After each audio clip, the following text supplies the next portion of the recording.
सुबह का नमस्कार बोलता हूँ और इस ऑडियो के माध्यम से जो भी 2800 ग्रेड पे के लिए कोर्ट का जजमेंट आया था उसके बारे में बताना चाहता हूँ, बताने जा रहा हूँ। इस ऑडियो का पर्पज ये है कि क्या कुछ कैसे किस प्रकार और किस समय में करना उचित रहेगा या अनुचित रहेगा। सबसे पहले तो मैं जितने भी नवचरित बहनें हैं उनको बधाई देते हुए बस इतना बताना चाहता हूं कि जब आपने कठिन परिश्रम करते हुए, घोर परिश्रम करते हुए,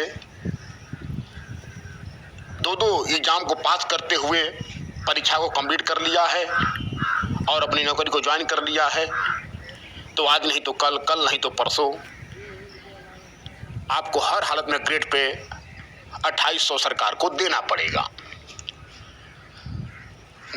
एनएम बहनें कैसे किस प्रकार से कम वेतन में अपना गुजारा भत्ता करती हैं ये उनके अभिभावक और वे स्वयं जानती हैं। इतने कम वेतन में आजकल के महंगाई के युग में कितने खर्चे हैं ये उस वेतन से वहन नहीं हो सकता। जितना काम का बोझ दिया गया है कि अपने उपकेंद्र पर जाइए, वहाँ नाना प्रकार के रजिस्टर बनाने पड़ते हैं, गर्भवती महिलाओं का रिकॉर्ड रखना पड़ता है, कुपोषित बच्चों का रिकॉर्ड रखना पड़ता है, कितने टीका लगा उसका रिकॉर्ड बनना पड़ता है, एक कवच पर चढ़ना पड़ता है। मतलब समस्याओं का भंडार लगा हुआ है और वेतन ऊंट के मुंह में जीरा समझ लीजिए कि।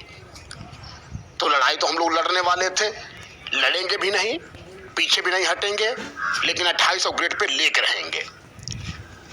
लेकिन फैसला आ चुका है 2800 ग्रेड पे के लिए, इसलिए हम लोग अपने कदम को यथाशीघ्र जहां था वहीं रोक दिए हैं। अब इंतजार किया जा रहा है कि जो पहले से शीर्ष नेतृत्व काम कर रहा था वह इस पर क्या कुछ एक्शन लेता है, क्या कुछ फैसला लेता है। नवचयनित बहनों के अभिभावक लोग बड़े कौतूहलता बस उनके कार्यों को देखते हुए अवलोकन करना चाहता है कि आखिर लोग करना क्या चाहते हैं। सबसे पहले तो हम लोगों को शीर्ष नेतृत्व जो पहले से काम करता आ रहा है उनके आदेश का इंतजार करना होगा, उनके आदेश के अनुसार काम करना होगा, उनके आदेश के अनुसार चलना होगा। कोई भी आनन फानने में हम लोगों को ऐसा काम नहीं करना है जिससे किसी के सामने भी कोई दिक्कत आए।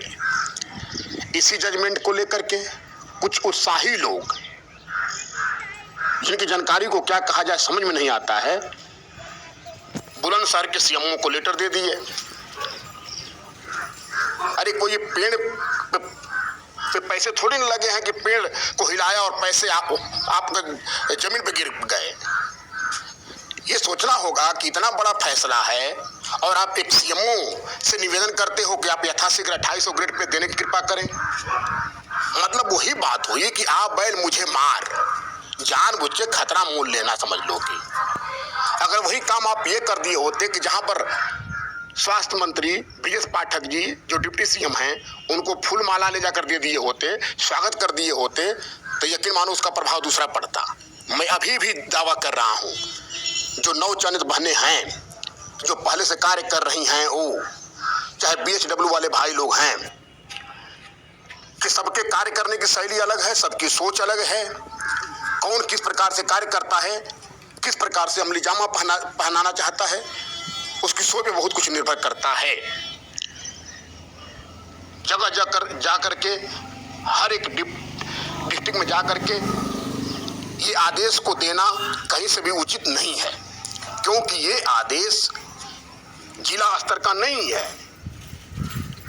इस आदेश को नौकरशाह पूरा नहीं कर सकते, ये ध्यान दीजिएगा।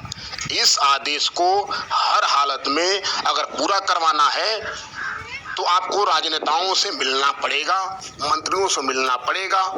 आप नौकरशाह को रोज, जिला के नौकरशाहों से अपेक्षा ये मत कीजिए कि नहीं इतने बड़े कदम वो आपको उठा लेंगे बिना शासन की मंजूरी लिए हुए। तो इसलिए मैं निवेदन करना चाहता हूं कि शीर्ष नेतृत्व आगे कोई पहल उठाए, कोई कदम उठाए कि क्या कुछ कदम करना है, क्या कुछ कार्य करना है। उसके हिसाब से नवयुवक जो नवयुवती हैं जिनका चयन हुआ है 9212 में, वो लोग आपका साथ दें। लेकिन आपकी पहल क्या है ये खुलकर बताना पड़ेगा, क्योंकि लोग, सभी लोग टकटकी लगाए हैं कि आखिर शीर्ष नेतृत्व क्या इसमें फैसला लेने जा रहा है। हम लोगों को आप लोगों के नेतृत्व में कहीं भी कोई दिक्कत नहीं है, लेकिन नेतृत्व खुलकर बताए कि आखिर होना क्या चाहिए। अभी तक अगर हम लोग शीर्ष नेतृत्व पर विराजमान होते तो यकीन मानिए कम से कम 10 जगह ब्रिजेश पाठक जी का फूल मालाओं से स्वागत कर दिया गया होता। और मैं ऑडियो से दावा कर रहा हूं, जिनको विश्वास करना है करे, जिनको विश्वास नहीं करना है नहीं करे। मेरा व्यक्तिगत विरोध किसी से भी नहीं है। हम लोग अनुज बन करके आपका साथ देने के लिए तैयार हैं, लेकिन कुछ ऐसे काम हैं जो हम लोगों ने बार बार किया है और हम लोग सफल भी हुए हैं। बार बार लखनऊ जनता दर्शन जाना, जहां जहां मुख्यमंत्री का कार्यक्रम लगता था वहां जाकर ज्ञापन देना, गोरखपुर में जनता दरबार में जाकर के हठधर्मिता अपना करके ज्ञापन देना, सूचक का परिणाम साबित हुआ है। मैं अभी भी कह रहा हूं कि शीर्ष नेतृत्व जो कहेगा हम लोग वही करेंगे। लेकिन मेरी व्यक्तिगत सलाह है शीर्ष नेतृत्व से कि अगर 20 दिन लगातार स्वास्थ्य मंत्री ब्रिजेश पाठक जी का फूल मालाओं से उस आदेश के साथ स्वागत किया जाता, चाहे वो संख्या 20 की होती चाहे 25 की होती, तो यकीन मानिए 21वें दिन फूल मालाओं की आवश्यकता नहीं पड़ेगी। क्योंकि कोई व्यक्ति सोचेंगे कि जब फूल मालाओं से लगातार उसी आर्डर को लेकर के हमारा स्वागत किया जा रहा है तो हम क्यों डिवीजन बेंच में जाएं, क्यों न हम उस आर्डर को फॉलो कराएं। कहने की अपनी शैली होती है। किसी भी बहन को आगे कर दीजिए, वह बहन बताए कि सर हमको जो आपने एएनएम का पद दिया हुआ है कितनी जिम्मेदारियां हैं, लेकिन वेतन के नाम पर क्या है, वेतन इतने कम मिलता है जिससे आर्थिक समस्याएं हमेशा बनी रहती है, जबकि काम का बोझ लादा गया हम लोगों के ऊपर। 10 जगह रिकॉर्ड चढ़ाना पड़ता है, रजिस्टर बना करके पूरे रिकॉर्ड को दुरुस्त करना पड़ता है, महिलाओं को समझाना पड़ता है, नाना प्रकार की दवाइयों को वितरण करना पड़ता है। तो बताएंगे तो वो आपकी समस्या को समझेंगे। आप बताएंगे कि बहुत से पद पे ग्रेड पे 2000 है, लेकिन उस ग्रेड पे में आमदनी का अन्य स्रोत भी है। जैसे पुलिस वाले भाई लोगों का मान लीजिए, बहनों का मान लीजिए, उनका भी ग्रेड पे 2000 है, लेकिन कमाई का उनका अन्य स्रोत भी है, सभी जानते हैं।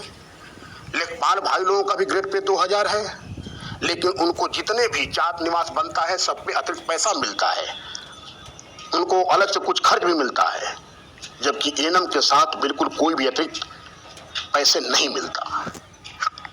और पहले 2800 ग्रेड पे मिल चुका है और अभी भी 2800 ग्रेड पे कुछ बहनों को, पुराने वालों को मिल रहा है, तो फिर नई बहनें उनकी जो अनुज हैं जो उसी पद पे काम कर रही हैं, जबकि उनसे ज्यादा भार अब दे दिया गया है, ज्यादा जिम्मेदारी दे दी गई है, तो फिर वेतन क्यों घटाया गया, ग्रेड पे क्यों घटाया गया। तो यह बात अगर सुचारू रूप से हम लोग डिप्टी सीएम से बार बार आह्वान करते हैं तो निसंदेह बता दे रहा हूं कि आपकी सफलता कोई रोक नहीं सकती। अब कोर्ट के डिसीजन के बारे में बहुत लोग कह रहे हैं कि हम कोर्ट जाएंगे, ये करेंगे, वो करेंगे। ये वही लोग हैं जो हर एक काम में बीच में आकर के दखल देते हैं। मैं कह रहा हूं कि जब शीर्ष नेतृत्व आपका खुद फैसला करने जा रहा है कि हमको करना क्या है, तो फिर हम लोग क्यों बीच में जाकर के अड़ंगा डालें। कोर्ट में कोई भी बहन नहीं जाएगी, खास करके नवचयनित। अगर कोर्ट में जाना होगा तो जो आपके पति महोदय जी जो रात दिन संघर्ष किए थे, जो आपके भाई रात दिन संघर्ष किए थे, जो आपके अभिभावक रात दिन संघर्ष किए थे आपकी नियुक्ति के लिए, वह पीछे नहीं हटेंगे। हम लोगों का भी 200 पुरुषों का एक ग्रुप बना हुआ है, उसमें पूरे उत्तर प्रदेश के पुरुष लोग हैं। हम लोग भी कोई न कोई फैसला लेंगे, कोई न कोई कदम उठाएंगे। कब? जब शीर्ष नेतृत्व हाथ खड़ा कर लेगा या उसके कार्य से असंतुष्टि होगी तब। लेकिन शीर्ष नेतृत्व अभी तक अच्छा काम करता आ रहा है। किसी के ऊपर उंगली उठाना आसान है, लेकिन उस कर्तव्यों को पूरा करना आसान नहीं होता है। तो मैं निवेदन करना चाहूंगा कि कोई भी बहन, कोई भी भाई इस आर्डर को लेकर के कोर्ट में न जाए कि नहीं हमको भी दे दीजिए। पहले शांति से कुछ दिन बिताइए, सरकार के एक्शन का इंतजार कीजिए। और इस बीच मैं नेतृत्व से निवेदन करना चाहूंगा कि जहां भी डिप्टी सीएम जाएं, ध्यान दीजिएगा, मैं सीएम की बात नहीं बोल रहा हूं, मैं डिप्टी सीएम जी की बात बोल रहा हूं, जो स्वास्थ्य मंत्री हैं। जिस दिन स्वास्थ्य मंत्री चाहेंगे उस दिन आपका ग्रेड पे 2800 लग जाएगा, कोई रोकेगा नहीं। ये समझ लें आप लोग। तो कब, किससे, किस समय मांग करनी है, ये आपको परिस्थिति के अनुसार, समय के अनुसार अगर कदम उठाएंगी तो सफल होने से कोई रोक नहीं सकता। तो बस मैं यही नेतृत्व कहना चाहता हूं सभी बहनों से, और जो बहनें प्रोजन वाली हैं उनसे भी, कि नियुक्ति तो आज नहीं तो कल, कल नहीं तो परसों सबको होना है। कुछ लोग कहते हैं कि भैया ये ग्रेड पे जो 2800 होगा तो क्या नए लोगों को होगा कि नहीं होगा। बिना मतलब का क्वेश्चन पूछते रहते हैं, जिससे यकीन मानिए उनके क्वेश्चन पूछने की शैली पर थोड़ा सा हंसी आती है। अरे जब 2800 ग्रेड पे लागू होगा, 2011 के बाद जो भी लोग चयनित हैं, जो भी लोग एनएम के पद पर विराजमान हैं, चाहे बीएचडब्ल्यू के पद पर विराजमान हैं, उन सबको मिलेगा। चाहे आपकी नियुक्ति 2013 में हुई है, चाहे 2014 में हुई है, चाहे 15 में हुई है, चाहे 23 में हुई है, चाहे 24 में होगी, वो सब पे लागू होगा। तो सभी लोग धैर्य बना करके साथ दें। सबसे जरूरी है एकजुटता में रहें।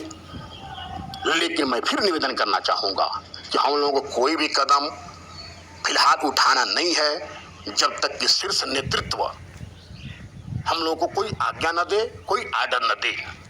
तो अगर आदियों में कहीं से बोलने में त्रुटि हो गई हो तो मैं हृदय से क्षमा चाहता हूं। लेकिन मैं पुराने लोगों के साथ, जो हम लोग सुप्रीम कोर्ट में लड़ाई लड़े थे, के साथ नए जो आगंतुक लोग हैं उनसे निवेदन करना चाहता हूं कि हम लोगों को भी अब अपनी सक्रियता में रहना होगा, लेकिन कोई भी कदम आगे उठाना नहीं है बिना शीर्ष नेतृत्व के आज्ञा के या अनुमति के। जय हिंद, जय भारत।